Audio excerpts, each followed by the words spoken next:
coloquei a aula para gravar e iniciando com vou olá a todos, né? Como eu expliquei na aula passada, não sei se eu cheguei a explicar para vocês, quando grava com a webcam, o Google Meet grava praticamente dando 2/3 para o slide e 1/3 para a imagem. Faz muito sentido, né? Então, eu vou desativar a webcam aqui só para, na hora dele salvar, ele salvar com a tela inteira, né? O slide ficar 100% da tela, tá bom? Então,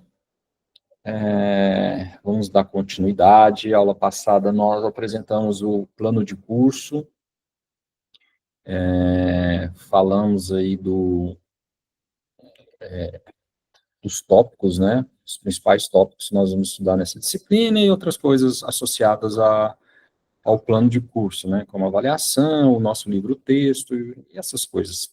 Então, dando continuidade e naturalmente, né, nós vamos falar aí sobre o capítulo 1 do livro, tá? Do capítulo do livro de redes de computadores, né, do Andrew Tannenbaum. Então, o livro, basicamente, né, os tópicos no capítulo 1, que é a introdução, ele vai falar sobre o uso das redes de computadores, ele vai falar as redes sobre a perspectiva do hardware, né, que não é a parte mais interessante da gente, né, a gente está mais interessado com a parte de software, que inclusive é o próximo tópico, né, softwares de rede, sobre o modelo de referência, que eu já fiz até um spoiler na aula passada, adiantei aí, né, um pouco da questão da importância de entender o modelo de referência, que é extremamente importante, pois como o próprio nome fala, né, modelo de referência, então é uma referência para todo o estudo de redes de computadores. Então, se você não entende não tem essa referência, como, por exemplo, fazendo uma analogia aqui, se eu não sei ler mapa, não importa qual mapa eu tenho na mão, né? Seja qual for, de qualquer cidade, eu vou me perder, se eu não sei o que é norte, o que é sul, né? Um exemplo bem simples assim, se eu não sei uma leitura de uma coisa trivial, qualquer coisa mais complexa, vai ficar complicado, né? Então, esse modelo de referência é extremamente importante. Desse capítulo e tudo, desse capítulo, esse, sem dúvida, é o tópico mais sensível no estudo de redes. Mas nós vamos estudar devagarzinho, não é difícil, mas, né, tem que entender. Depois tem os exemplos de rede, depois, né, padronização de rede, onde que vai, nessa sessão aí, vai comentar sobre alguns órgãos, né, instituições, associações importantes na área de redes de computadores, e, por fim, não menos importante, sobre unidades de medida, tá? Que é um tópico extremamente interessante, que, como vocês perceberão e como verão, as nossas unidades de medida, a base, ela é diferente, né? Então, o mega de rede não é a mesma coisa do mega de dados, de armazenamento de dados. Legal? Então,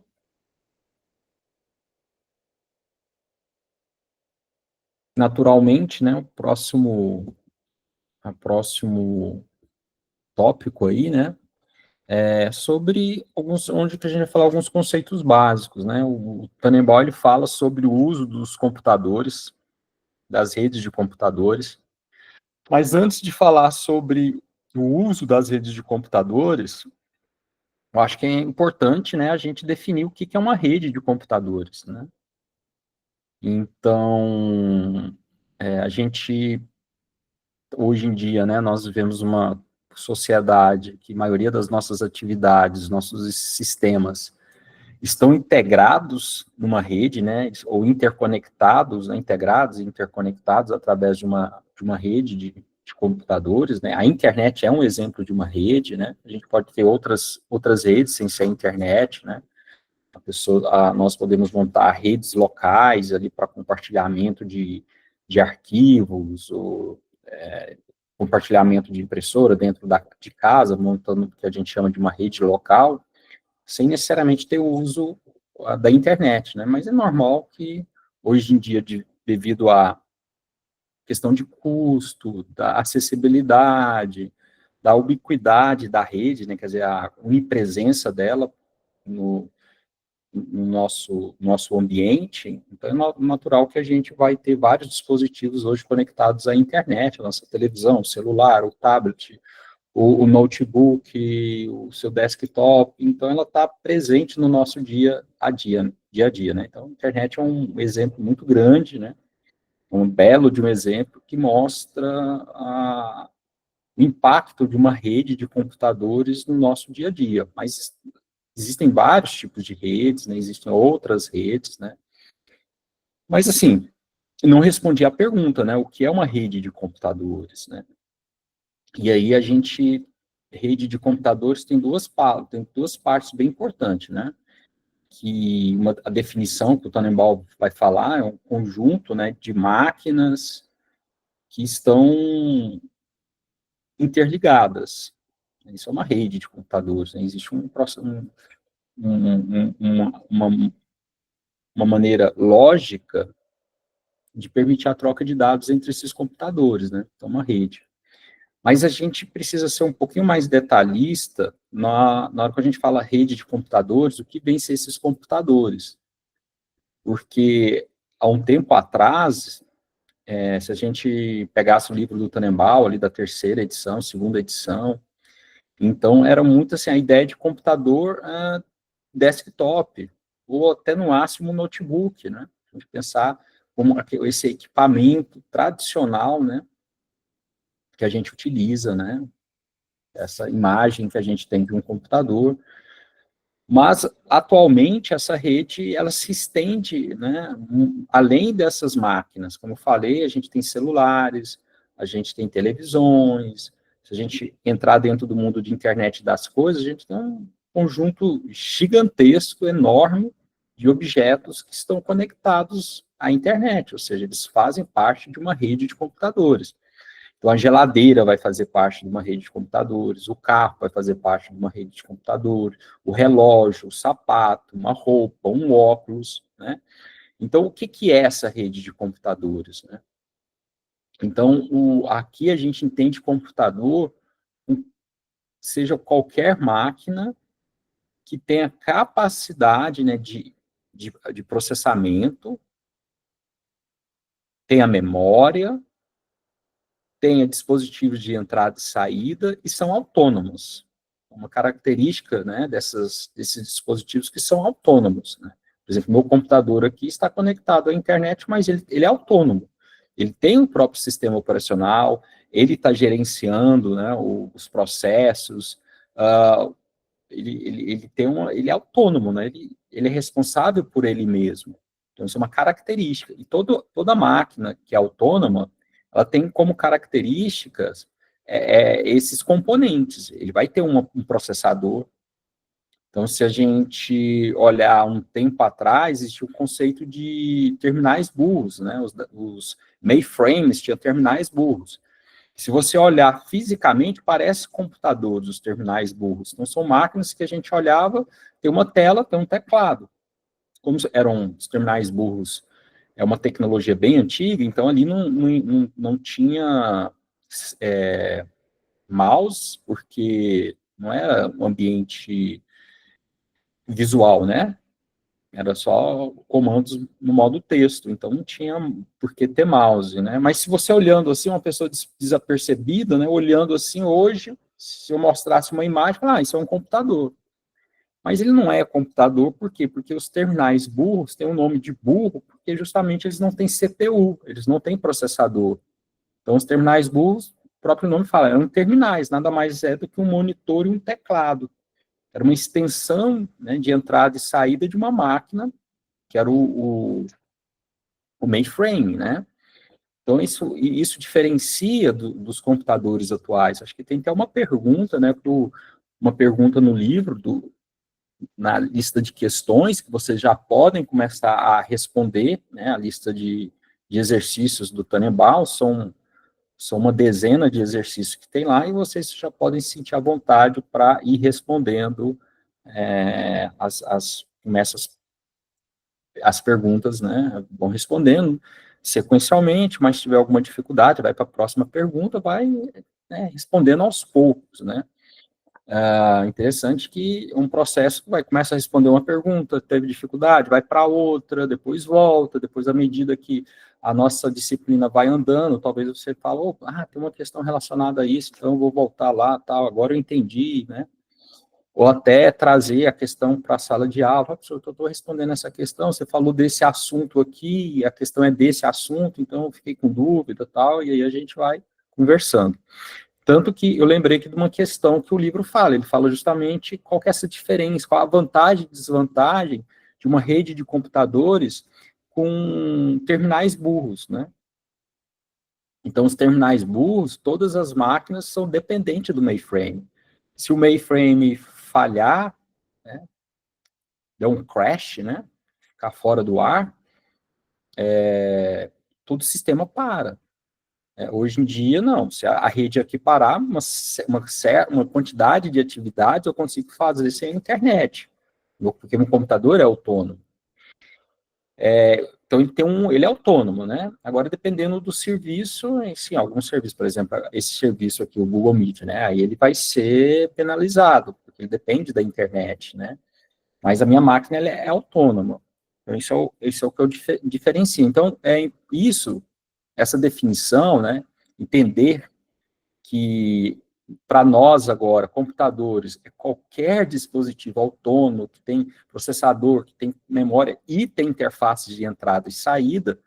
Então, em rede de computadores, as interfaces de rede são os dispositivos físicos que permitem acessar uma rede. Então, se a gente pegar, por exemplo, um celular, ele vai ter algumas interfaces de rede.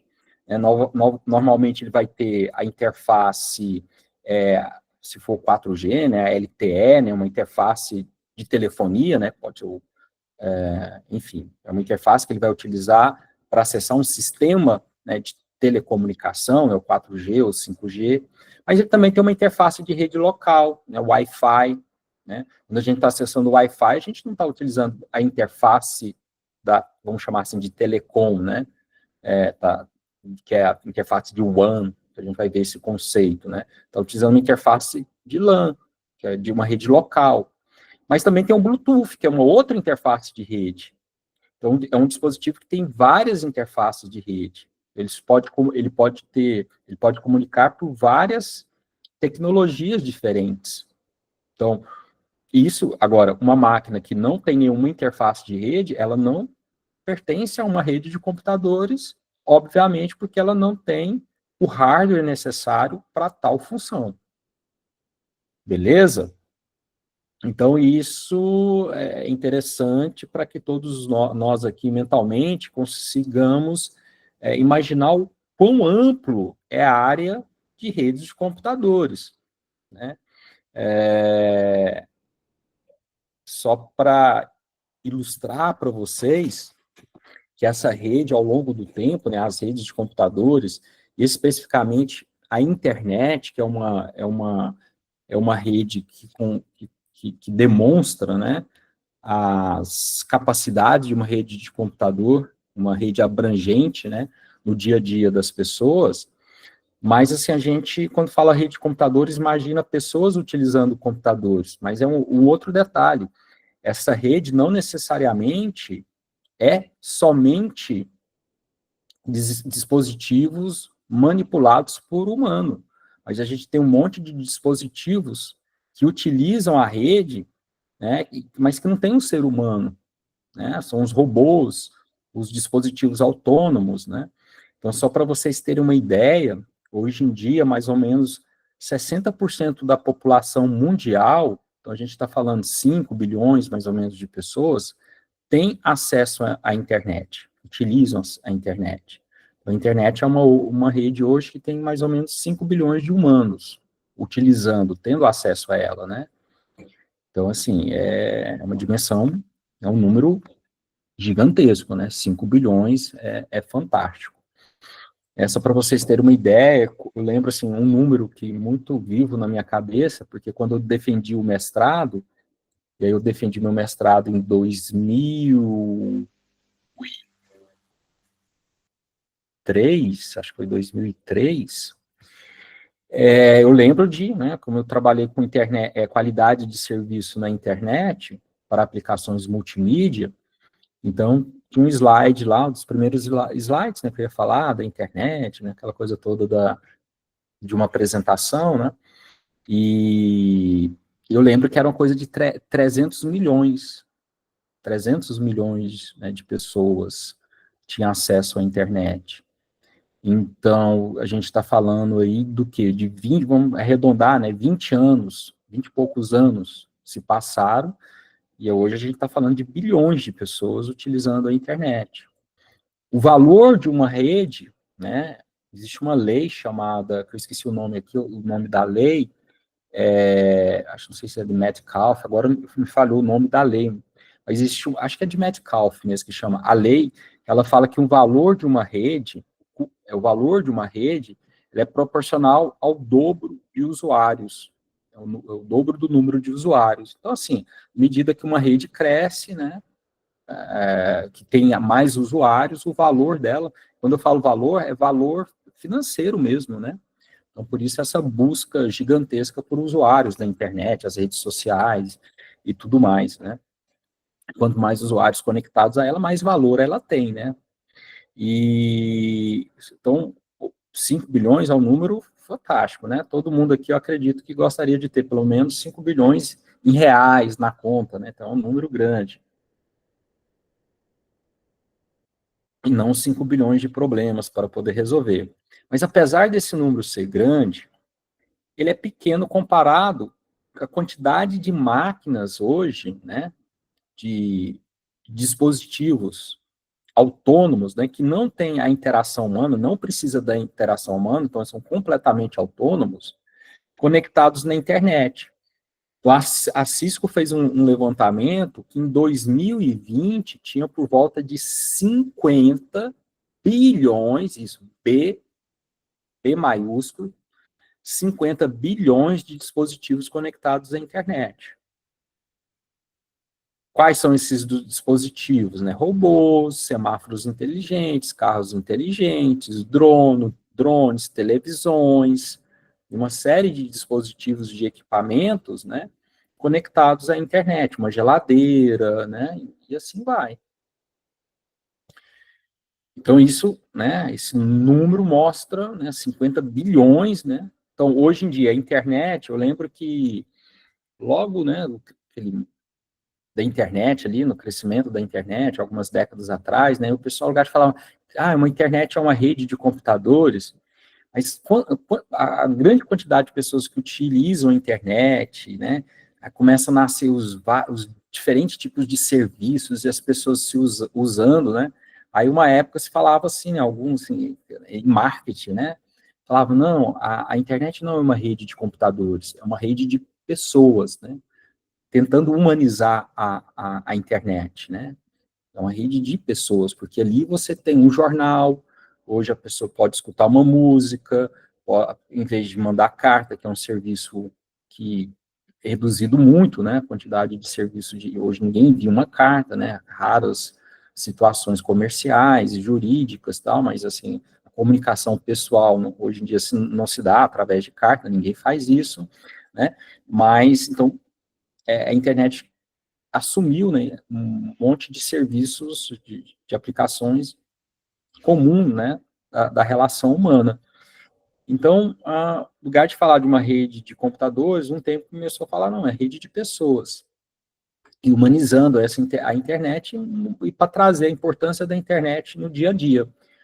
Aí depois, né, agora recentemente, a gente já tem um conceito de internet das coisas, que resgata, né, o grande uso da internet, onde que coisa é um conceito abstrato de, realmente, de qualquer coisa, né, de uma mesa, de um celular, de uma geladeira, de um armário, então começa a surgir uma infinidade de novas aplicações que esses dispositivos, né, monitorando o ambiente ou atuando no ambiente tem uma importância muito grande, né? Por exemplo, pegar um exemplo de uma universidade, imagina que todas as cadeiras, mesas, quadros, data show, possui ali um chip de radiofrequência e qualquer momento a gente consegue descobrir aonde que está qualquer cadeira, que a gente consiga, nesse exato momento, resolver uma pergunta. Quantas lâmpadas estão acesas? Quantas cadeiras estão danificadas? Qual cadeira que está fora da sala? Quantas portas estão abertas? Quantas aulas estão agora que estão com o ar-condicionado ligado? Quantas lâmpadas estão queimadas? Então, são aplicações sofisticadas que necessitam que esses dispositivos estejam conectados à internet. E isso nasce o conceito, né, de internet das coisas. Né?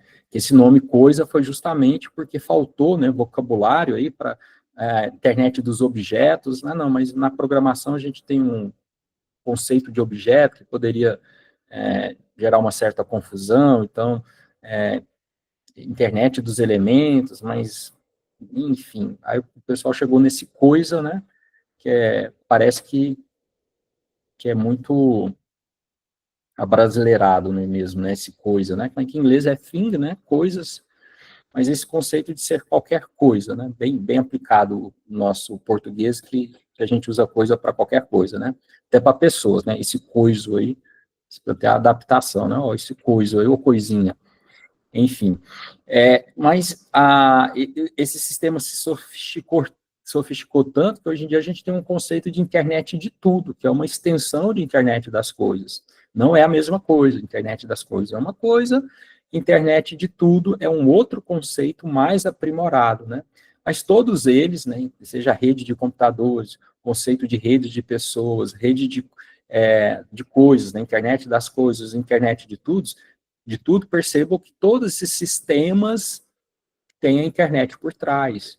Então, isso mostra a importância, né, das redes de computadores no dia a dia.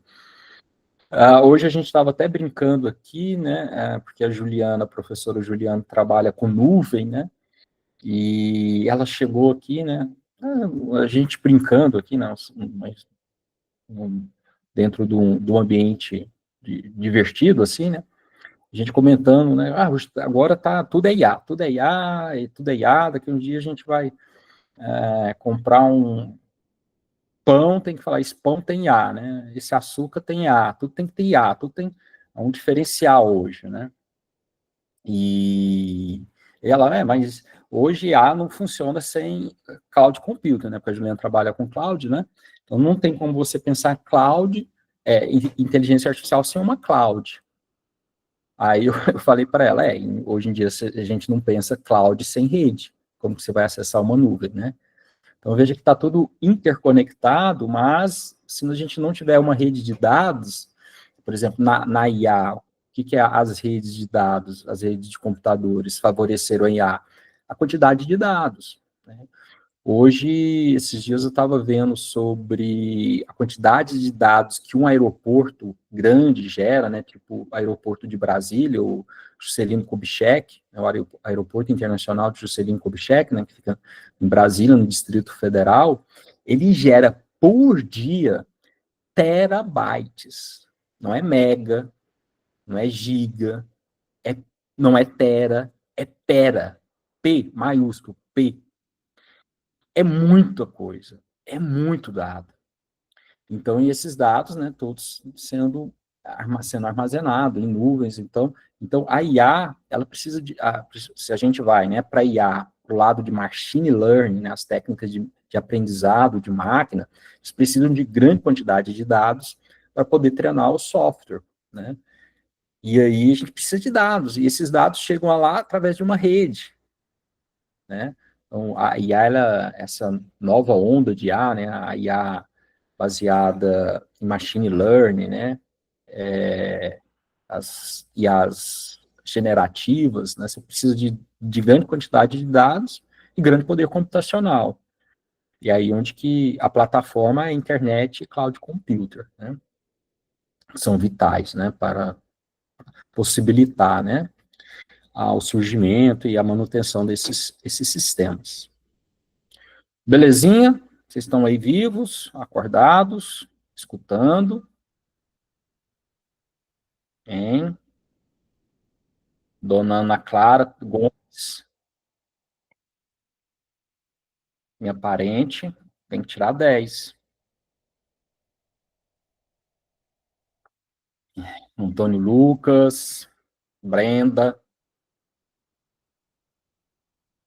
Ontem e hoje apareceram 2 alunos para mim, desesperados, que se matricularam em TCC 1, e não tinham projetos, né?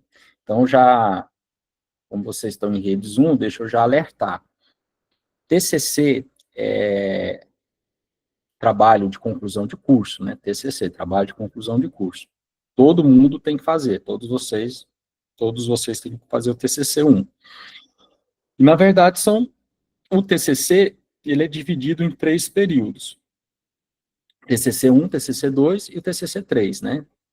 Obviamente, o TCC 1 começa, o TCC 2 você mantém o projeto, desenvolve, o TCC 3, o processo de finalização, e você tem que apresentar, você tem que defender o seu TCC. Então, para isso, se faz uma banca, né, com alguns professores, e aí onde você vai escrever a monografia, que é o relatório do seu TCC, né, a monografia, e apresenta, são 25 minutos de apresentação, onde que ali você vai dizer, explicar o que você fez, como você fez, por que você fez, os seus resultados, né. Então, o TCC é um trabalho muito individual. Cada um vai fazer o seu TCC, é um trabalho individualizado. O objetivo do TCC é o aluno mostrar que ele acumulou competências e habilidades para desenvolver um projeto associado ao conceito de sistemas de informação. Beleza? Só que o TCC1, logo ali no início de TCC1, você já tem que apresentar o que você vai fazer. Então, você tem que apresentar o problema, você tem que apresentar o contexto, né, o problema, o que você quer resolver, por que o problema é um problema, né, não simplesmente dizer um problema, mas por que o problema é um problema, existe uma diferença aí. O contexto, porque a gente pode trabalhar em várias áreas, né, da computação, então, qual que é o contexto, né, o que levou para surgir aquele problema, contexto, e os desafios, né, o que você imagina quais os problemas que você vai enfrentar. Por exemplo, a gente falou aqui, eu falei de IA, né? Eu vou trabalhar com aprendizado de máquina, eu tenho que ter dados. Você tem os dados? Sim, não, não. Como que você vai conseguir esses dados? Sim, né? Então já não é um problema, mas você vai precisar, por exemplo, dependendo do tamanho de máquinas poderosas. Enfim, você vai montar ali o TCC um projeto. Então, muitos dos alunos chegam no TCC1 sem saber o que vai fazer. E aí fica muito puxado, porque logo ali no início ele já tem que entregar essa estrutura. E é muito complicado. Alguns alunos eu até recomendo, tranca, trabalha e faz de novo o TCC1. Né? Então, por que eu estou falando isso? Porque já estou alertando, independente de qual professor você tem afinidade, procure, já comece a pensar em um assunto para vocês estudarem, amadurecendo, para quando chegar em TCC1, já ter uma bagagem, né, uma fundação para propor alguma coisa, tá bom? Então, fazendo gancho a isso, quem quiser trabalhar com um assunto relacionado à internet das coisas, 5G, internet, sistema 5G, né, área de redes, aí ao longo do tempo, se vê algum desses tópicos que eu falei, ou outros, né, associado a redes de computadores, segurança de redes, enfim, aí entra em contato, a gente vai montando, vai conversando, vai montando um cronograma de estudo, né, de apresentações, para quando chegar no TCC1, o projeto tá mais ou menos rascunhado, né, para ter um menor impacto possível ali. Bom, voltando aqui na nosso slide, né, na disciplina de redes, vejam vocês aí que o Tannenbaum apresenta alguns usos, né, das redes de computadores, né. Veja que essa classificação que o Tannenbaum faz, ela é muito rígida, ela é uma classificação muito, assim, com lastro, né? Quero dizer, é muito uma visão muito até ultrapassada, porque ele divide o uso dos computadores em três tipos de aplicações, né?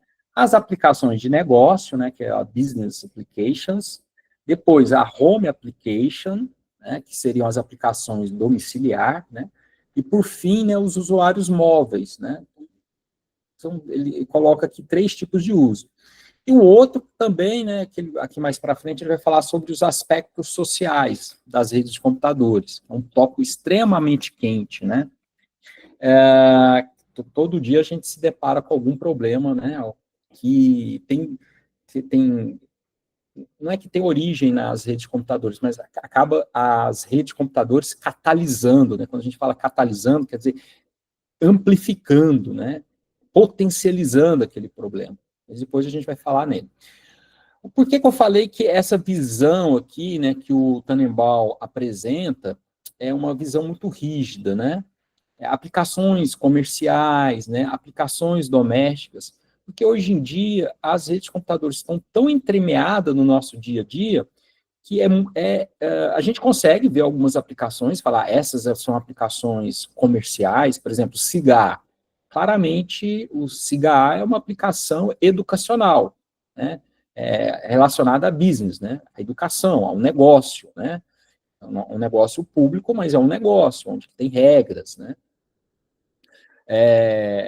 Aplicações domésticas, geralmente elas estão associadas a entretenimento, né, diversão, lazer, né, Netflix, alguns jogos, né, aplicativos de compartilhamento de dados. Mas hoje em dia, como eu comentei para vocês, é meio difícil fazer essa distinção.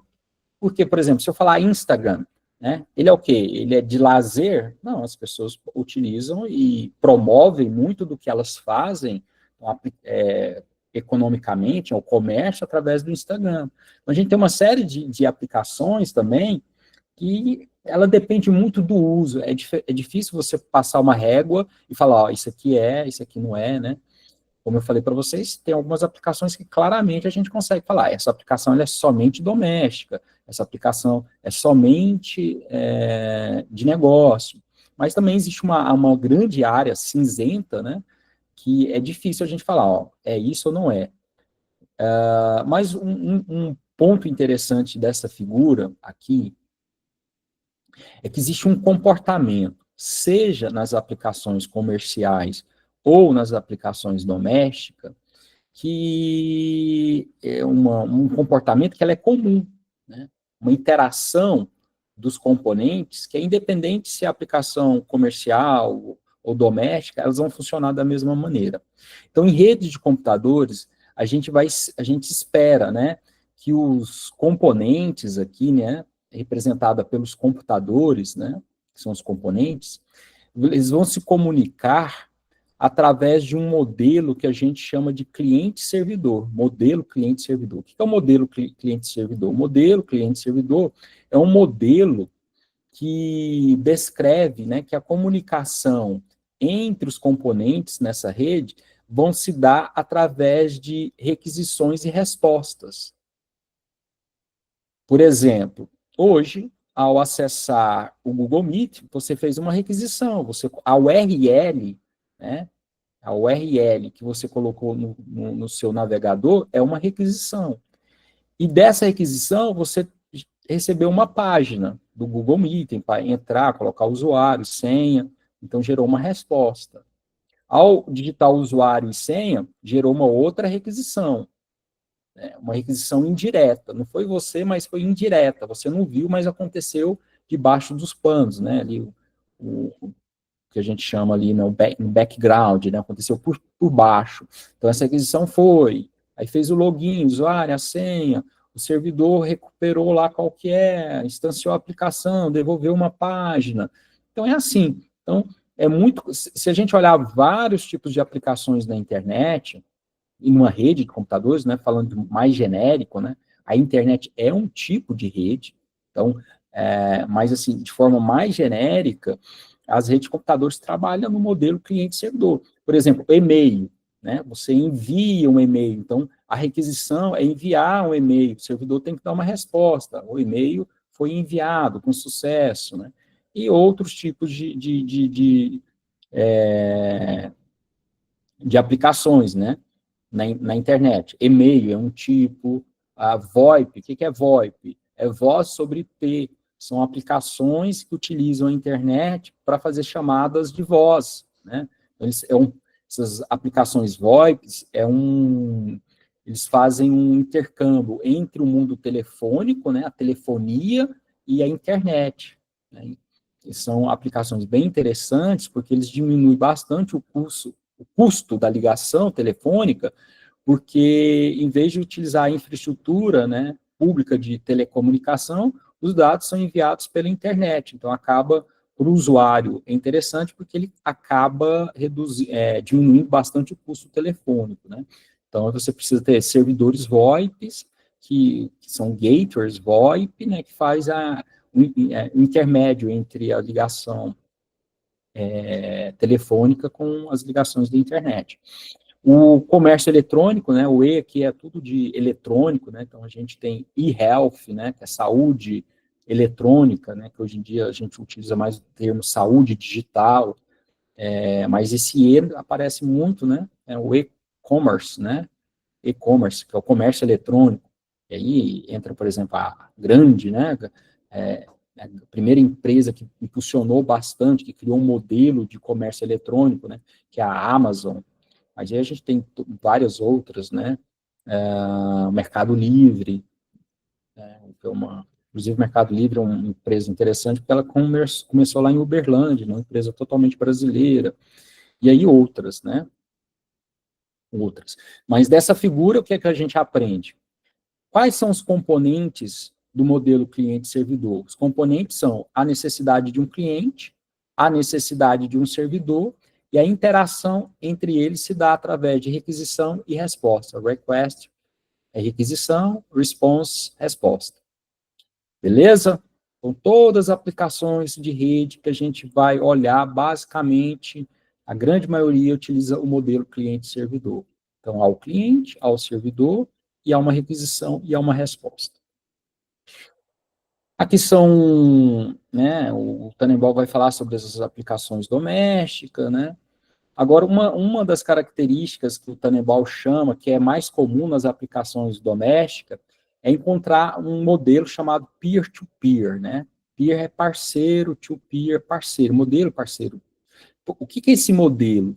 É um modelo de comunicação em que as pessoas aqui, né, os dispositivos, se comunicam através de uma interação ad hoc, né? É um termo que a gente vê muito na computação, não somente na computação. Eu vou colocar no chat para vocês, né? Ad hoc, né? Então, é um termo, esse termo significa o quê? Que é ad hoc, né? Por exemplo, vamos formar uma comissão ad hoc. Então, é uma comissão que ela é criada para resolver um determinado problema e logo que esse problema ele é resolvido, ela se desfaz, né? Então, agora, vamos montar uma comissão agora para a gente decidir, sei lá, alguma coisa. Vamos formar aqui um grupo de estudo, então vamos formar uma comissão para escolher quem vai ser esses grupos, porque a gente quer isso, quer aquilo. Pum! Aí resolveu o problema, finalizou. Há uma comissão de alunos que vai durar o ano inteiro. Isso não é ad hoc, é uma comissão permanente. Então, o ad hoc tem como característica algo que é temporário, que se forma e depois ela é desfeita. Então, as redes peer-to-peer são redes ad hoc, são redes que vão sendo montadas, as conexões vão sendo criadas ao longo do tempo, de acordo com as demandas, com as necessidades. Então, o usuário chega, ele conecta com um computador, que está conectado com outro computador, que está conectado com outro computador, e isso aqui é muito dinâmico, então não é estruturada. Diferentemente de uma aplicação comercial, né, das aplicações comerciais, que as aplicações comerciais geralmente faz uso de uma rede estruturada. Então, uma rede estruturada é uma rede que você tem um servidor, você tem os switches, ou você tem os equipamentos de rede, né, os comutadores, switch, roteadores, e se você tem os clientes, né, por exemplo, lá no laboratório, nosso laboratório de informática, ele é uma rede estruturada? É uma rede estruturada. Você tem os computadores que estão conectados a tais equipamentos, que estão ligados a um servidor, e isso é mais fixo, né? Ela é estruturada, ela permanece, mesmo que não tenha usuário, aquela rede permanece ali. Uma rede ad hoc, se o usuário vai embora, aquele link não existe mais, aquilo acabou, aquilo, né? Então, é um termo que aparece aí, que é as redes peer-to-peer e as redes estruturadas, né? Um outro tipo de, né, aplicação das redes, né, que o Tannenbaum fala, são as aplicações móveis, né?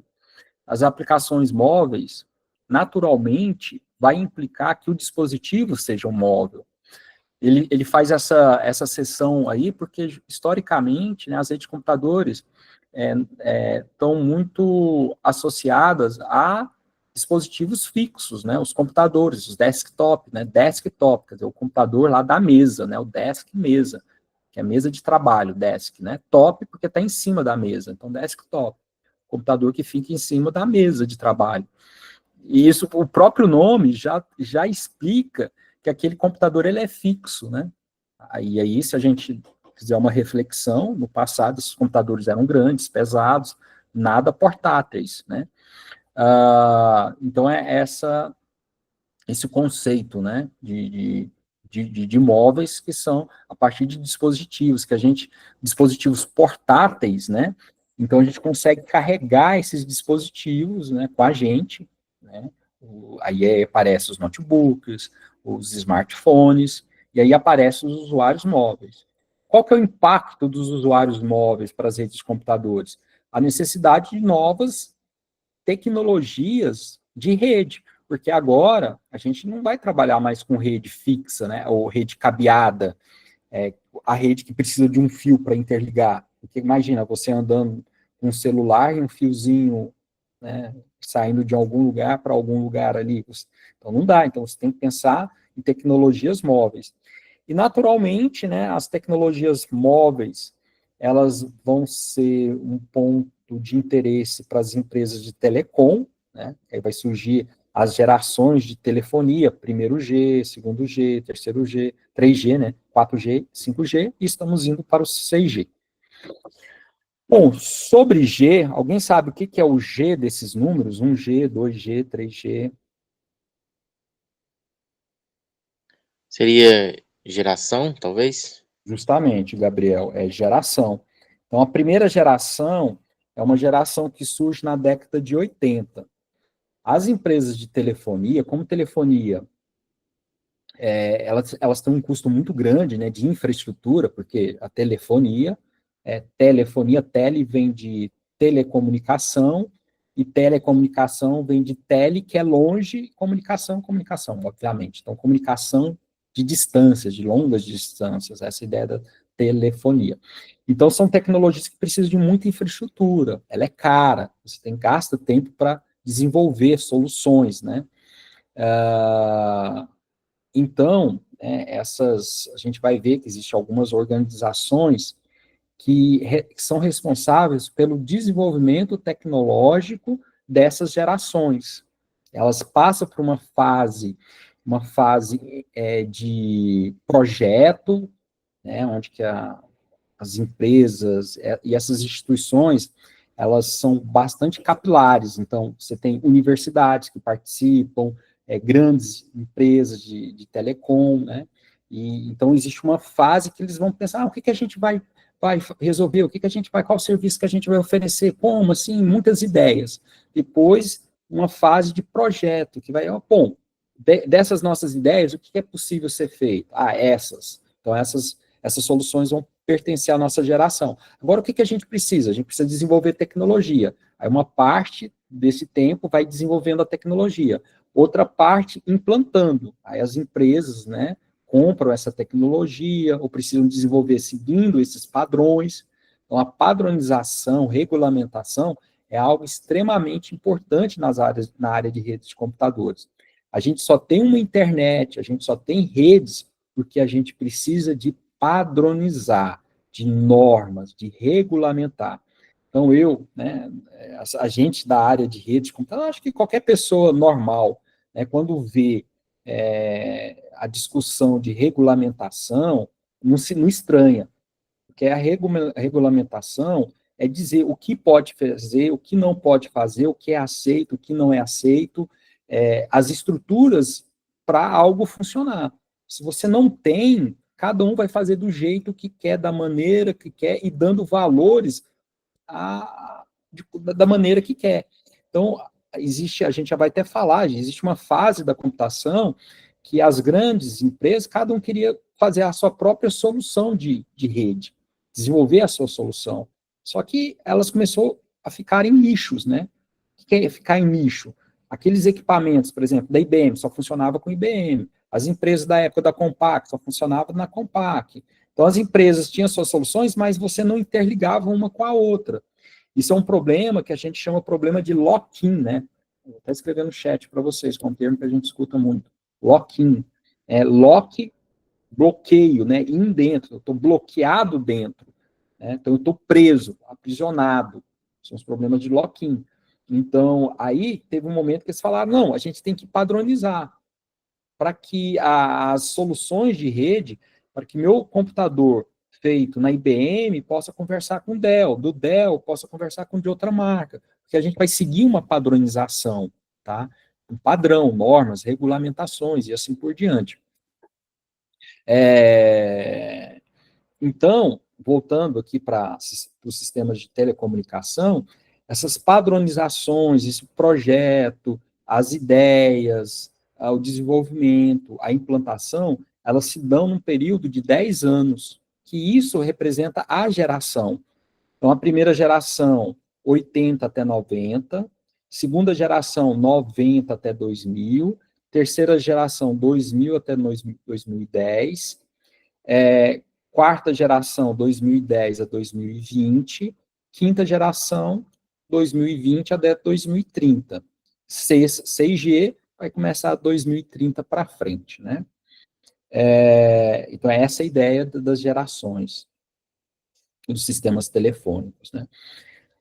Dando uma rápida visão geral das telefonias, a primeiro G, né, o primeiro objetivo era comunicação, criar umas soluções que os dispositivos móveis pudessem se comunicar, né? Isso o primeiro G era bem rudimentar, equipamentos analógicos, né? Quando você conversava, a transmissão era analógica. O 2G já, a transmissão ela é digital, esse foi o grande avanço do 2G. E o digital, quando a gente trabalha com sistemas digitais, né, a gente tem um arcabouço de soluções que a gente pode empregar, né? Os computadores são digitais, então a gente consegue melhorar, detectar erro, uma série de processamento processamento de sinais que a gente consegue fazer no sistema digital que no analógico a gente não consegue.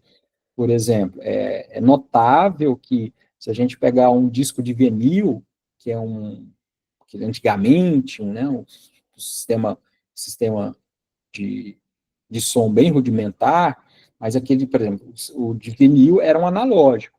Quando começaram a inventaram o CD, que é uma evolução audiovisual, né, o CD é um disco, que o próprio nome fala, né, compact disc, né, um disco digital, compacto, e ali as informações são, em vez de analógica, é digital.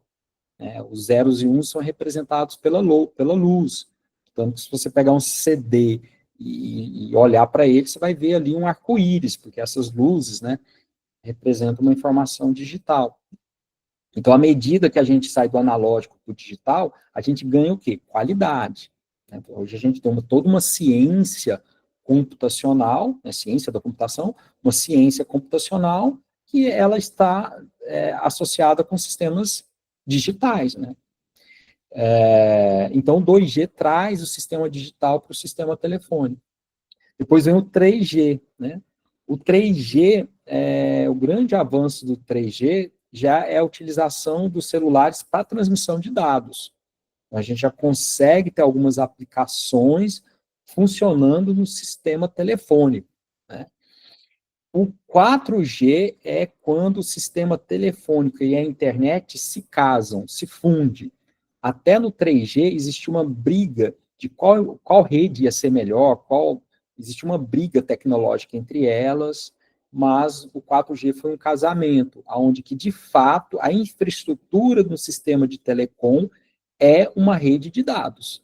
É internet, a arquitetura TCP/IP, é uma rede de computadores. E o 5G é a geração a geração que traz mais novidades, e aí a gente precisava de algumas aulas para falar sobre o 5G. Mas o 5G, ele nasce para tornar todo um sistema telefônico totalmente programável. O 4G, a gente tem muitas soluções de hardware, a gente precisa do hardware para fazer o que tem que ser feito, é muito dependente do fabricante. Só para vocês terem uma ideia, é que, como vai especializando muito, especializando, as soluções vão ficando cada vez mais tecnológicas, nichos, né? E até uma consequência, talvez, do capitalismo, que é as grandes empresas vão comendo as pequenas empresas, vão abrangendo as pequenas empresas, né? Isso é uma coisa que facilmente a gente consegue perceber isso, né? É notório isso, né? A empresa começa a crescer, crescer, vai e compra. Na área de tecnologia isso é muito comum, né? A Google, a Apple, surge uma empresa, inclusive existe um mercado em relação, esse é um processo tão comum que existe um mercado pensando nisso, que são as startups. Os caras chegam com ideias, tal, quer vender aquilo ali, ainda nem sabe se realmente aquilo vai dar, vai permanecer, né? Mas a ideia, tal, vende aquilo, é uma grande empresa, vende, elas têm muito dinheiro, né? Hoje as empresas mais ricas, acho que as 5 mais ricas no mundo, todas são da área de tecnologia, todas, né? De área de tecnologia. Antigamente era empresas associadas a carro e a alimentos, né? Que era algo muito natural do ser humano, né, antes dessa digitalização do mundo, que é que eles precisam de carro e comida. Então, as empresas mais caras eram Ford, GM, essas grandes empresas, Coca-Cola, e aí, recentemente, não, né, ninguém vive mais sem o computador. Então, são as empresas, a Apple, a Google, sempre estão brigando ali, a NVIDIA agora, né, recente, eu acho que ela assumiu a liderança, a NVIDIA com o boom da IA, enfim, então, essas startups apresentam ideias, essas grandes vão comprando e vão aglomerando.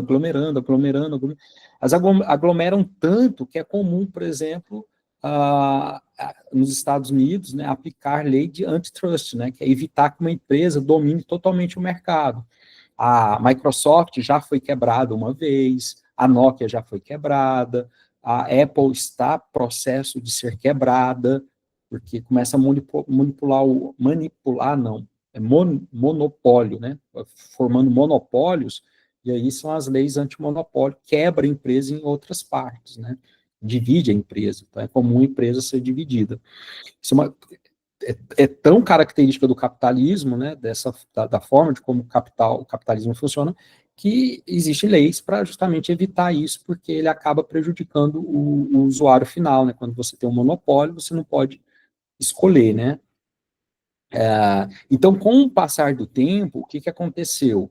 As empresas de telefonia foram comprando outras empresas, e é um mercado que é muito difícil a gente adentrar, porque ele é muito caro, né? Vamos concorrer agora com a Oi, né? Oferecer internet, oferecer sistema de telefonia no Brasil inteiro, é muito caro isso. Ou numa região, né? Geralmente essas empresas de telefonia, elas têm uma região, e para ainda mais, para dar mais exemplo do que eu comentei com vocês, as próprias empresas de telefonia no Brasil se fundiram com o passar do tempo. A Claro comprou a Oi e assim por diante, né? Elas vão se fundindo, né? Então, isso é um processo comum. E qual a consequência disso no mundo da telecom? Quando a gente chegou agora, no final da quarta geração, basicamente existiam apenas 5 grandes empresas de networking na área de telecom. 5 só, no mundo inteiro, que ofereciam soluções completas para a área de telecom. Qual que é a desvantagem disso? Que as empresas ficaram dependentes delas. Então, vou utilizar a Huawei, né, que é uma dessas big. De 5, 3 são chinesas. Só para abrir os olhos de vocês para o mundo de telecom e para os avanços tecnológicos. Dessas 5, 3 são chinesas. Uma delas é a Huawei, as outras é a China Telecom e a outra eu não lembro mais qual que é. Uma europeia e uma americana. Né? E que ficou óbvio que para as empresas é que isso é muito ruim, porque elas ficam presas, né, de uma empresa. Foi justamente o problema de lock-in que eu comentei com vocês. Então, o 5G nasceu com com um propósito de, em vez das soluções serem presas ao hardware, elas sejam baseadas em softwares. Qual que é por que é a vantagem de uma solução baseada em software? Porque software a gente cria, a gente desenvolve, a gente implanta. Então, a gente não fica dependente de um hardware. Eu posso criar um software aqui, uma linguagem, e você pode instalar no teu programa. Essa possibilidade existe. Claro que existem questões técnicas, mas a gente consegue resolver esses problemas técnicos, seja uma linguagem de programação, um sistema operacional, a gente tem ferramentas para resolver esse problema. Então, é muito interessante que as soluções de telecom não sejam aprisionadas pelo hardware. E aí surge um conceito, que é um conceito que está mudando toda a área de redes de computadores, inclusive esse modelo tradicional de redes que a gente está estudando, ele está com os tempos contados, porque o 5G justamente impulsiona um outro modelo, que é baseado no conceito de SDI, SDI, que é SDI, vou escrever no chat para vocês. SDI vem de Software Defined Infrastructure, ou infraestrutura definida por software. Então, SDI, né, infraestrutura definida por software, quer dizer, o próprio nome está falando, a infraestrutura ela vai ser definida pelo software. E aí a gente precisa, por exemplo, grandes ambientes de computação e de dados, aí entra Cloud Computing. Então, uma SDI, ela é formada por Cloud Computing. A gente precisa de dar poder computacional nas bordas da rede, então vai entrar um conceito de MAC, Mobile Cloud Edge Computing, né? Vou colocar para vocês aqui, Cloud, MAC. E a gente precisa de programar a rede, que a rede pudesse ser totalmente programável. Aí entra um conceito chamado Software Defined Network. Né? O SDN, estudar o SDN é estudar como as redes vão funcionar a partir de agora. Claro que a internet, como é um grande exemplo, né, é uma instância de uma rede, ela tem muita utilização, ela é muito grande, então ela vai mudar aos poucos, né? A tendência é que a internet, ela deixa de ser como ela é, nesse molde tradicional, que vocês vão entender ao longo da disciplina, e se tornar uma SDN, tá bom? Então, o 5G traz grandes avanços para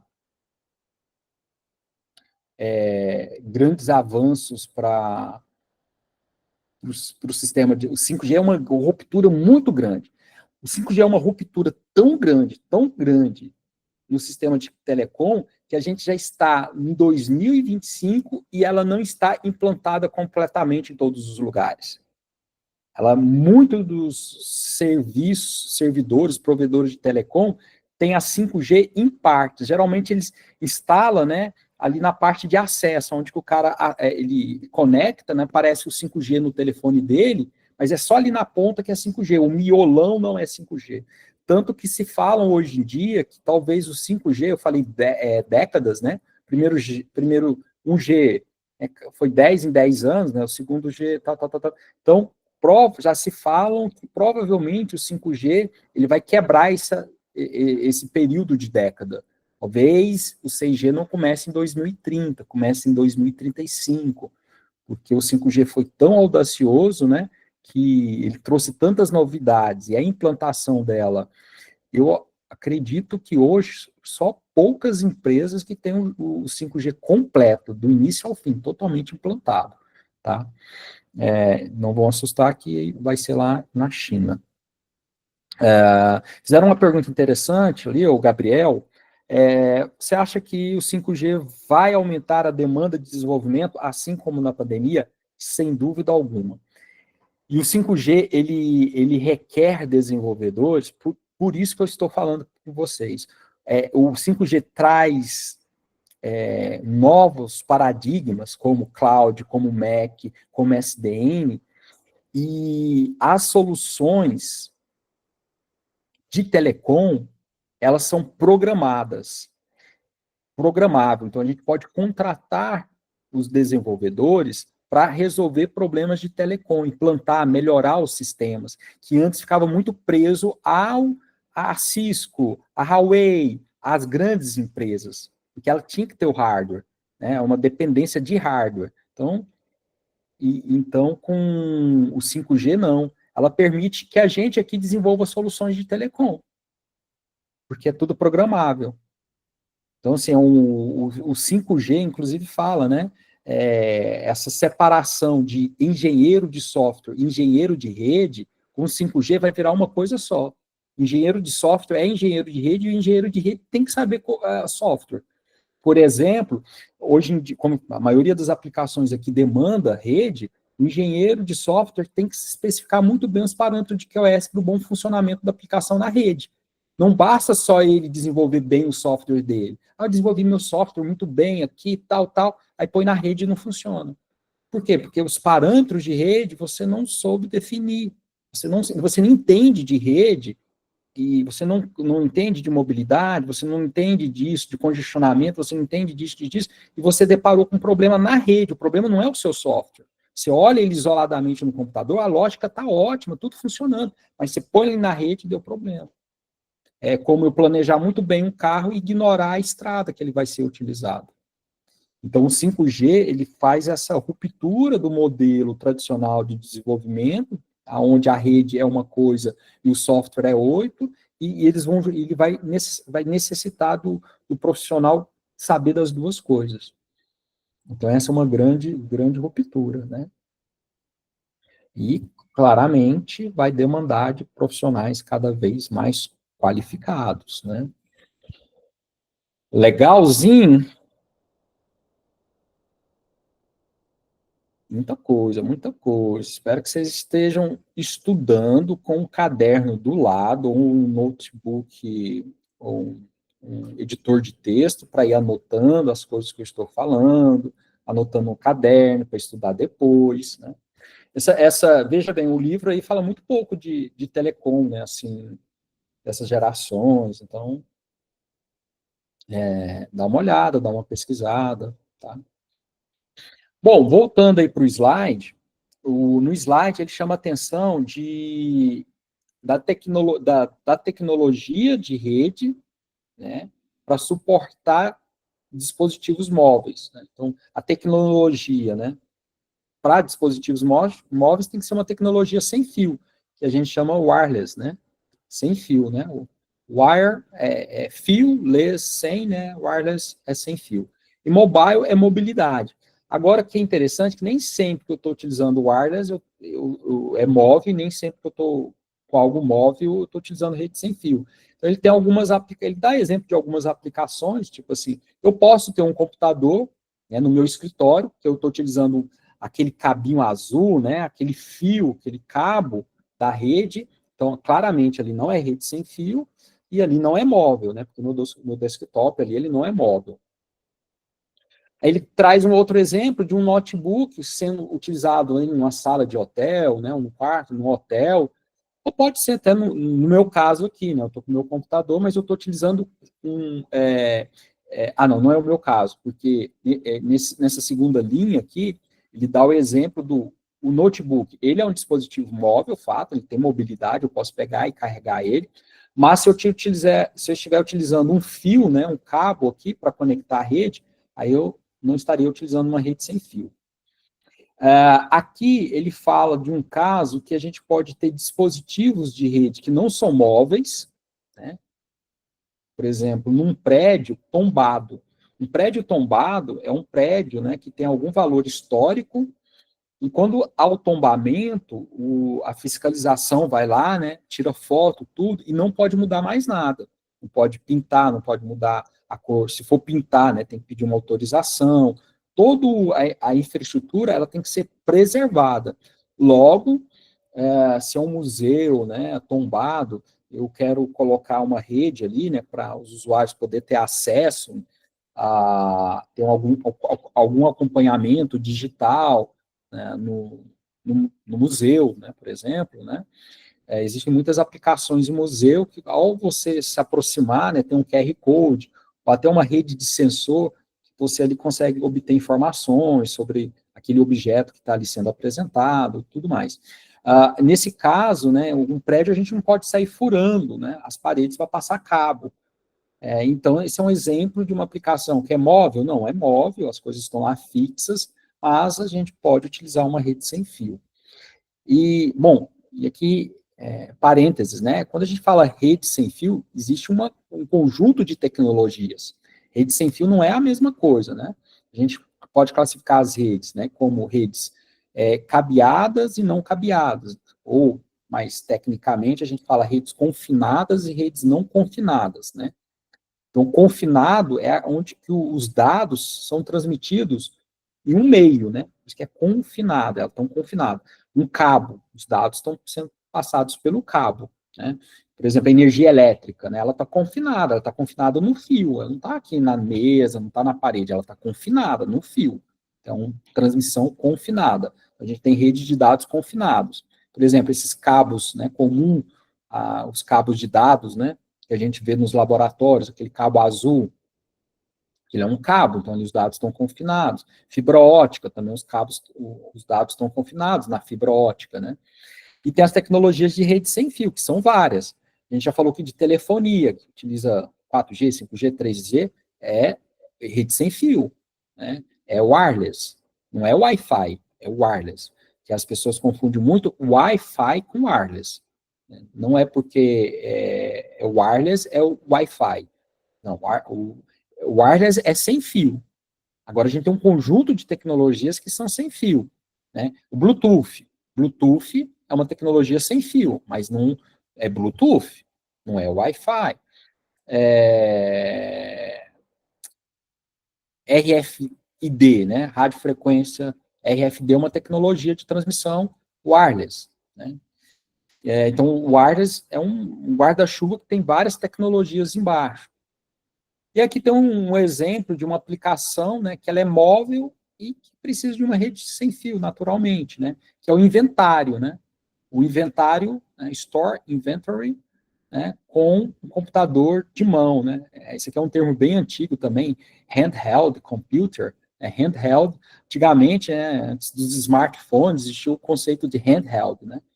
Então, era qualquer dispositivo de mão, né? Os mini computadores. Só que a gente tinha esses handheld que não era smartphone, né? Hoje em dia, todo smartphone, né, assume esse papel também de computador de mão, né? Então, o que é o inventário, né? Ou a pessoa sai ali fazendo inventário, levantamento, né? Por exemplo, o inventário das cadeiras, né? Então, ele precisa sair nas salas para ir anotando, né? Aqui a cadeira, aí pega o número de tombamento, é um número grande, né? É um número com vários dígitos, né? 10, 12, 20, 30 dígitos, é um número bem grande. Então, ele vai para cada cadeirinha e anota.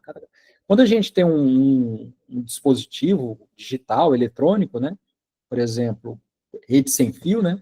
A gente pode colocar uma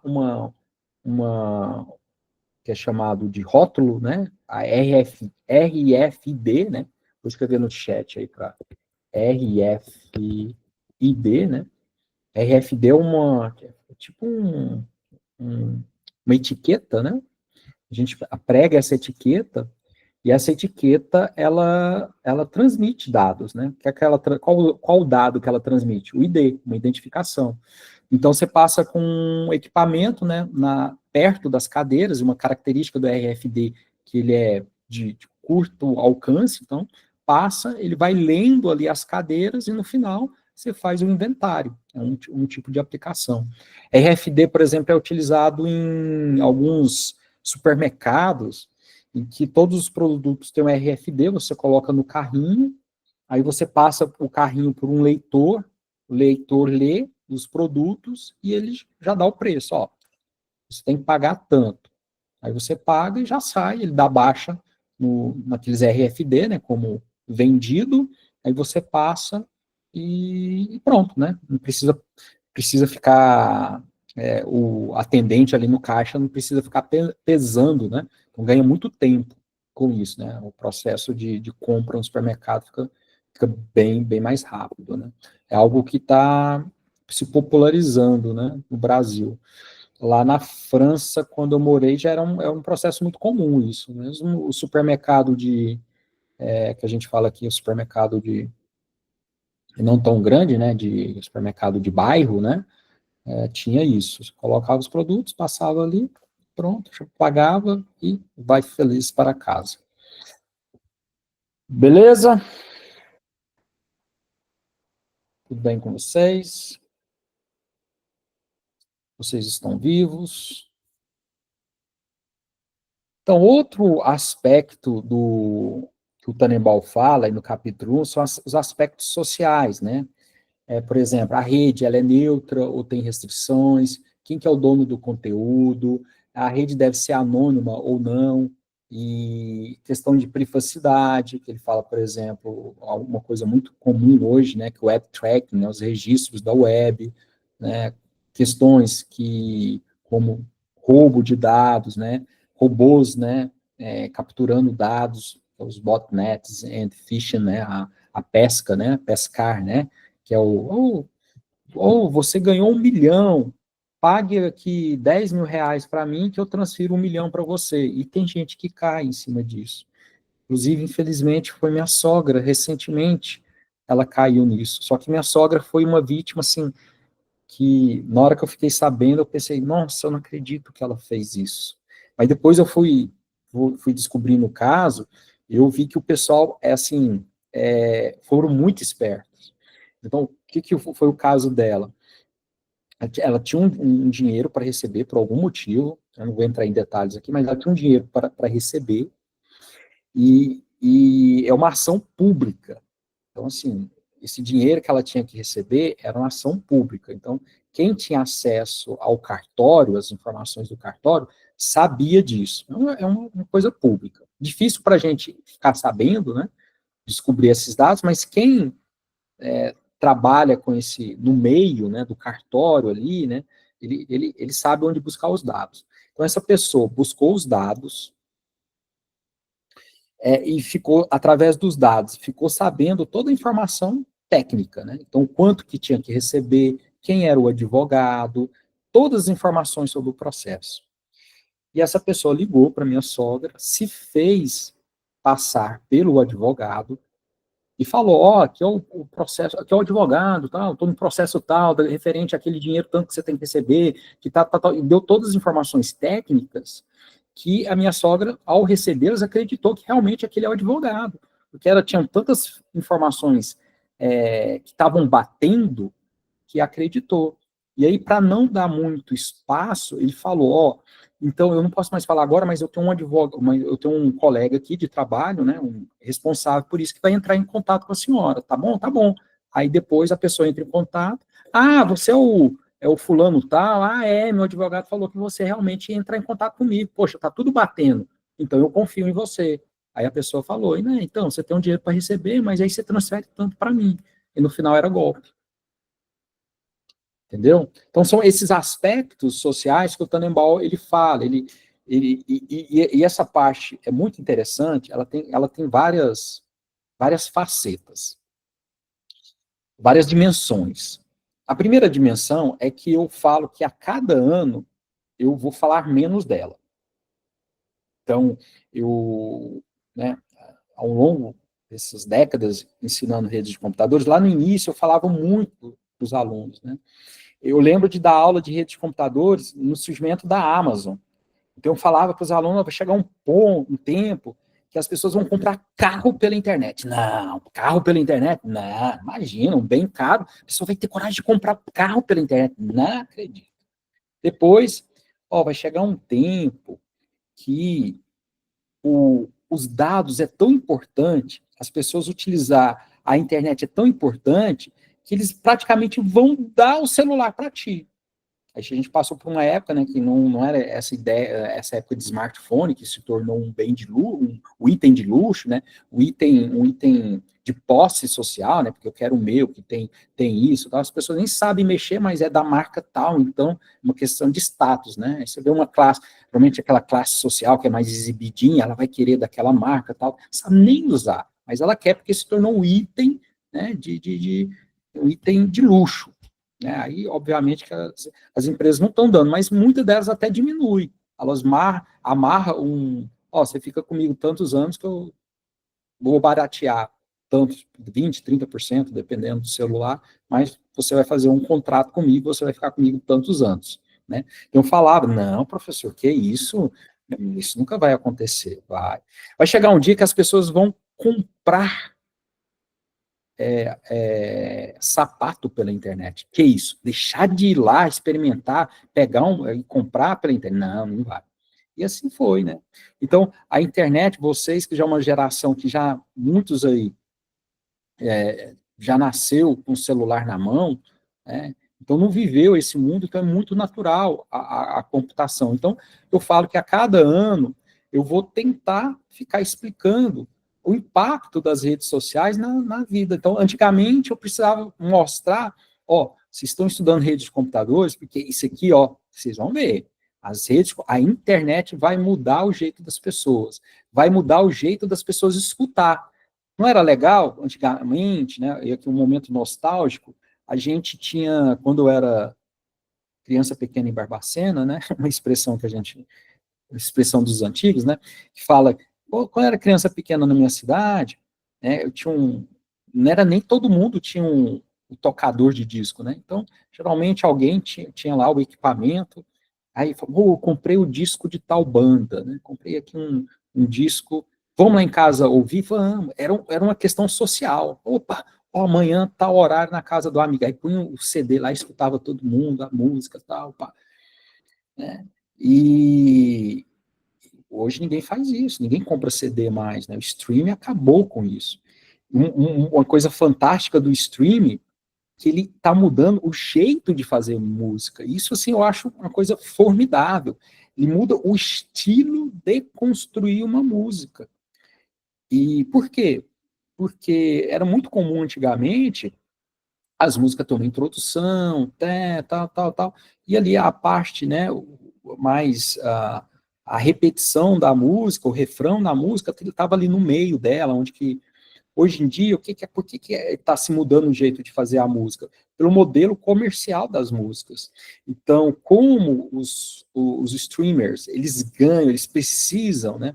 O streamer não, os cantores, né? Os compositores e os cantores ganham a partir dos 10 segundos de música, então o que acontece? Aquele refrão já vem logo no início. Então muda o estilo de fazer a música. Oi, Giovana.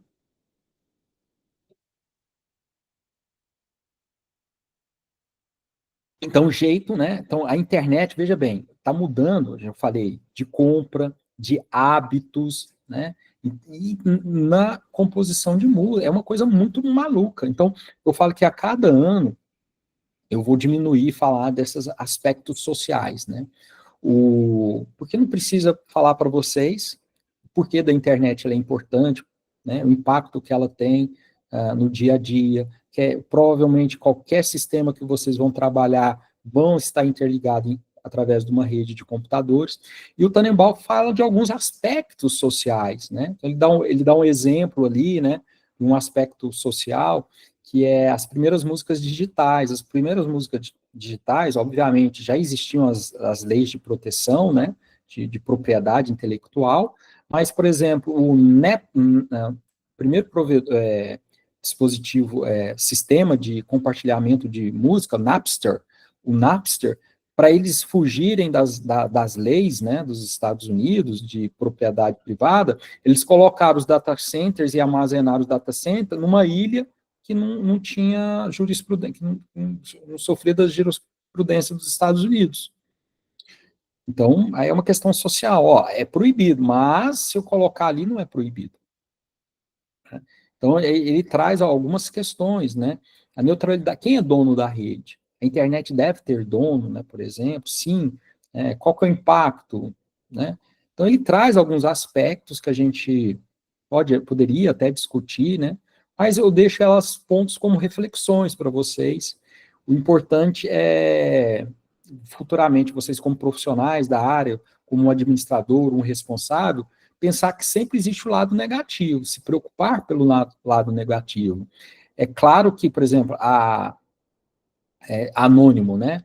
É uma questão que a gente tem que balancear, ser totalmente anônimo. Legal, não quero que ninguém fique sabendo o que eu estou fazendo, né? Interessante, eu quero um certo nível de privacidade.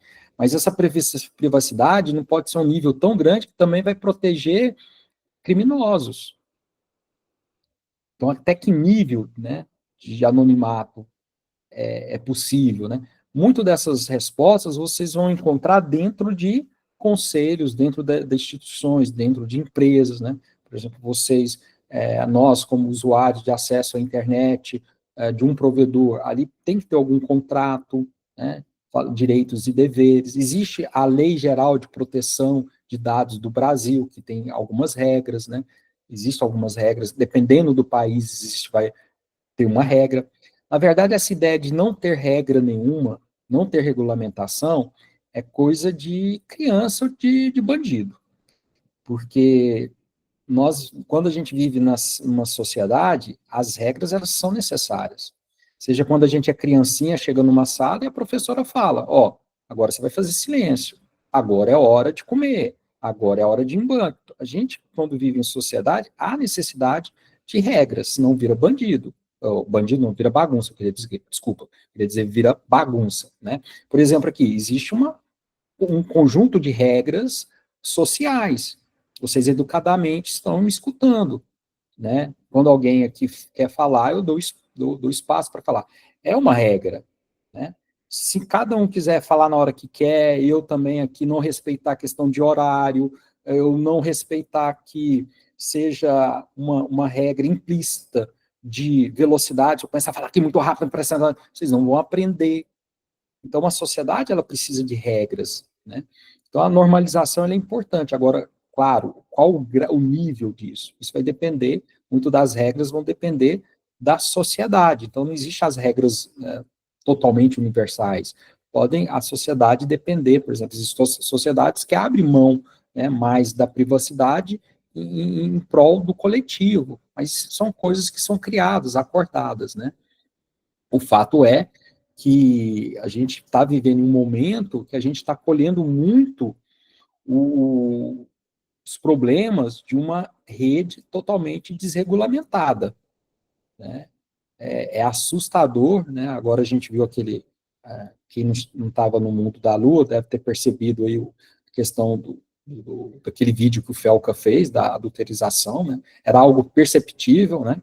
A gente conseguia perceber, mas ele, né, mostrou muito, né, a pior parte, né, coisas da internet, coisas assustadoras, né, e muito delas existe impulsionada pelas grandes empresas, as grandes big techs, que a gente chama, né, Facebook mesmo, sugiro vocês dar uma olhada naquele, não sei se vocês conhecem, no canal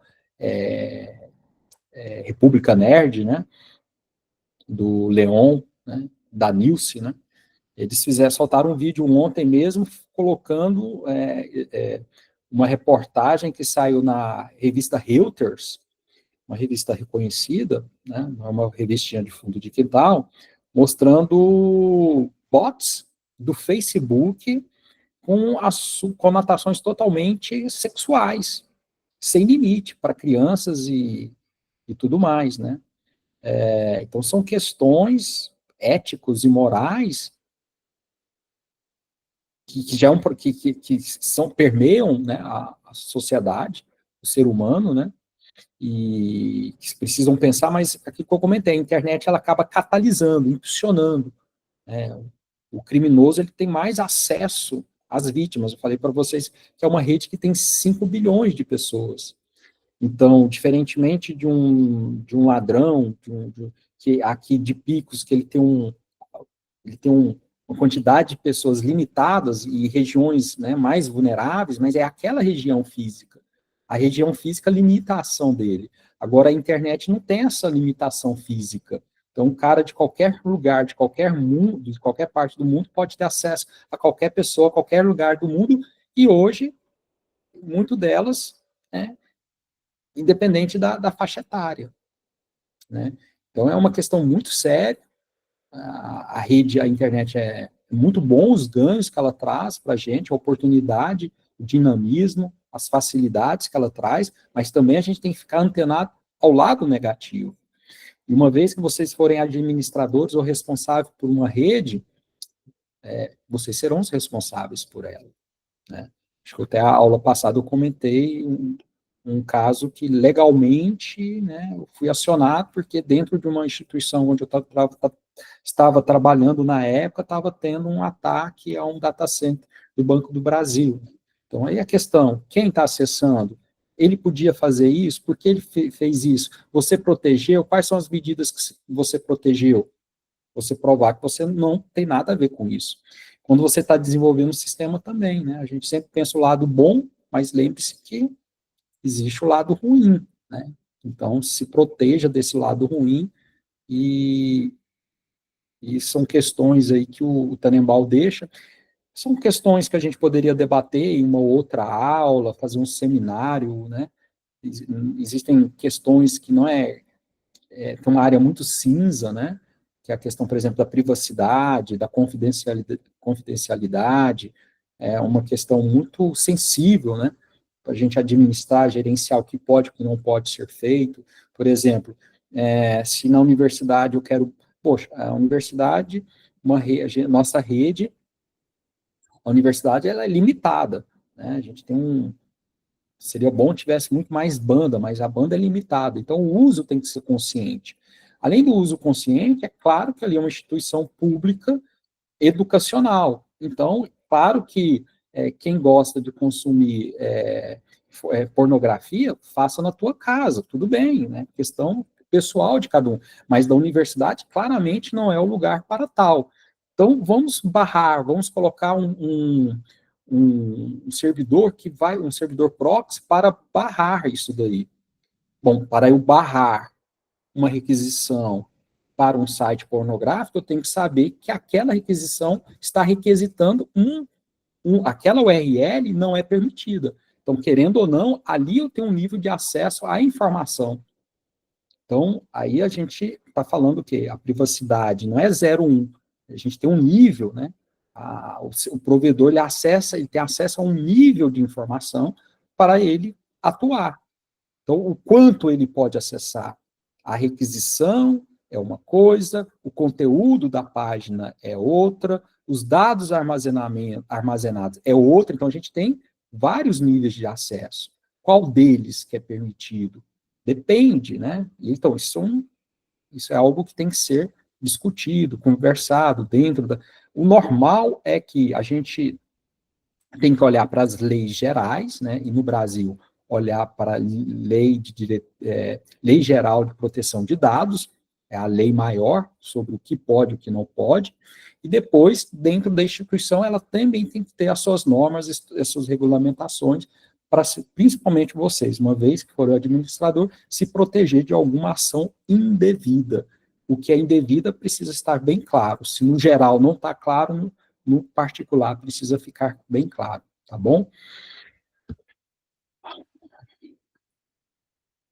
Bom, a aula a gente vai finalizar com esse conteúdo aqui para vocês sobre as classificações da rede.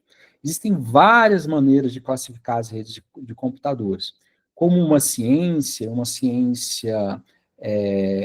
complexa, é natural que a gente comece a fazer classificações, porque classificar é uma maneira da gente limitar o espaço do estudo. Veja bem, sei lá, eu faço biologia. Eu quero estudar o reino marítimo. Bom, isso é uma classificação. Então, existe o marítimo e o terrestre, né? Marítimo de águas doces. Então, estou limitando. Então, não vou estudar animais do mar. Plantas. Então, estou fazendo outra limitação, né? Então, biologia, água doce. Bom, enfim, a gente vai classificando. A classificação é uma forma, acima de tudo, de limitar o conhecimento, para a gente, né, ter um foco, né, e a gente poder também contornar o problema, né? Então, através da classificação. Então, eu sou médico. Você é médico de quê? Eu sou endocrinologista. Então você vai estudar a parte hormonal. Então, eu delineei o meu contexto de estudo. Eu sou ortopedista, mas de perna. Então, a classificação ela é importante para isso. Na área de redes de computador também, ao longo do estudo, a gente vai ver que é uma área muito grande, então a gente tem que fazer as classificações. Eu já falei uma classificação para vocês anteriormente, que é a classificação em relação ao confinamento dos dados, né? Então, os dados podem estar confinados ou não confinados. E isso vai implicar em tecnologias totalmente diferentes. Por exemplo, se eu estudar tecnologias confinadas, eu posso estudar os fios metálicos, os cabos metálicos, ou as fibras óticas, que são tecnologias totalmente diferentes. Rede sem fio também é uma outra classificação, né? E aí, dentro das redes sem fio, tem várias tecnologias. As locais, as redes não locais, e assim por diante. Então, essa é uma classificação. A outra classificação, que é em relação ao tamanho. Esse tamanho é em relação ao aspecto geográfico.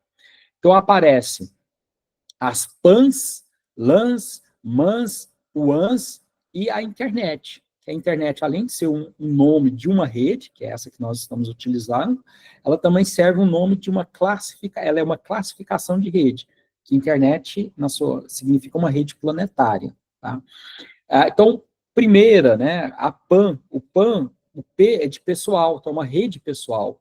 Então, uma PAN é uma classificação de uma rede que vai se caracterizar por uma rede de pequena dimensão, onde que o usuário e o computador estão próximos, ou os computadores estão muito próximos. E esse muito próximos, a gente está falando aí de alguns metros, né? Então, compartilham, por exemplo, ali a mesa, né? Entendeu? Eles estão próximos um do outro. Depois a gente vem, antes da PAN, hoje em dia existe uma outra classificação que se popularizou muito com a internet das coisas, que é a BAN, né? O BAN vem de Body, né? Corpo, Area, Network. Então, rede corporal. Então, uma rede de dados onde que os dispositivos estão dentro de um corpo, né? Então, sensores para monitorar a frequência cardíaca, o smartwatch, ele se comunicando, e outros, marca-passo, algum equipamento para ejetar. Hoje em dia tem equipamentos que injetam insulina automaticamente, que ela vai dentro do corpo, e elas podem ser gerenciadas remotamente. Então, tem uma série de dispositivos muito associados a esporte e à saúde, né? A questão médica, que elas estão incorporadas, né? Por isso que é o Buddy, né? Então, são as famosas BANs. PAN tem de redes pessoais, de Personal Area Network, então as redes pessoais. Então, e isso traz muita finalidade da rede, né? Ela é pessoal, né? Então, ali, uma rede de dados para você interligar o seu computador, o seu laptop, o seu relógio ao seu computador. Essa é a grande finalidade dela. Depois tem as LANs. As LANs são as redes locais. Geralmente, as redes locais são aquelas redes compartilhadas, né? Você tem vários usuários, e esses usuários também estão próximos, mas maiores do que uma PAN. Então, é bem quando a gente olha as tecnologias de PAN, a gente tem um usuário só. A LAN, a gente tem vários usuários. A gente costuma chamar, né, lá no laboratório, a LAN, que é uma LAN, é uma rede local, então os computadores estão ali dentro de um recinto, uma sala, um auditório, né, estão próximos ali. Uma das características das LANs é que todos eles estão compartilhando o mesmo meio de comunicação. Aqueles cabos ali, todos eles têm acesso a gente vai estudar isso mais para frente, né? Mas a infraestrutura de dados ela é compartilhada numa LAN. Depois a gente tem a MAN, o MAN vem de Metropolitan, que em outras palavras, cidade. Então são as redes, né? Que são as redes, diferentemente de uma LAN, os dados não estão compartilhados, né? Você tem vários meios de comunicação, mas há uma necessidade de dispositivos para interligar. A gente pode entender uma MAN como várias LANs, né, numa cidade, onde que eu tenho a minha universidade, ali eu tenho uma outra empresa, ali eu tenho outra empresa, ali eu tenho uma escola, ali eu tenho uma casa, e eu vou interligar todo mundo, e isso vai formar uma MAN. Depois a gente tem uma WAN, que é uma WAN, o W vem de wide, quer dizer larga, grande, geralmente o WAN é uma rede que vai interligar cidades, estados, né, ou até um país, né.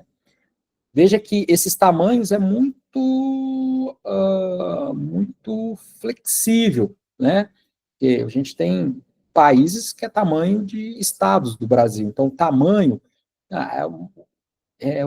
o mais importante é a finalidade, né?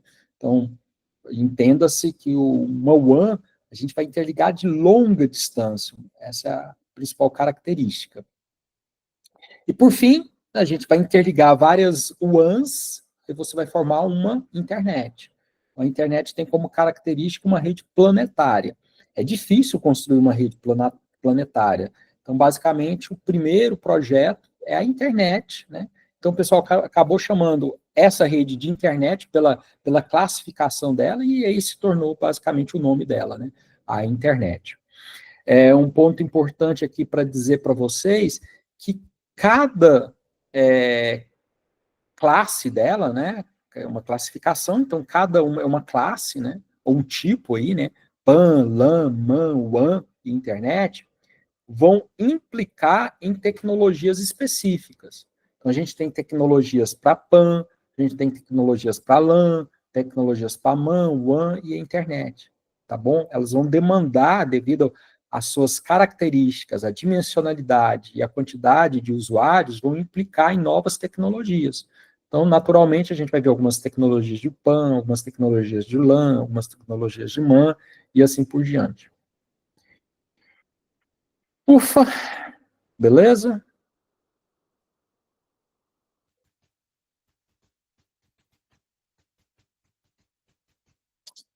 Então é isso aí.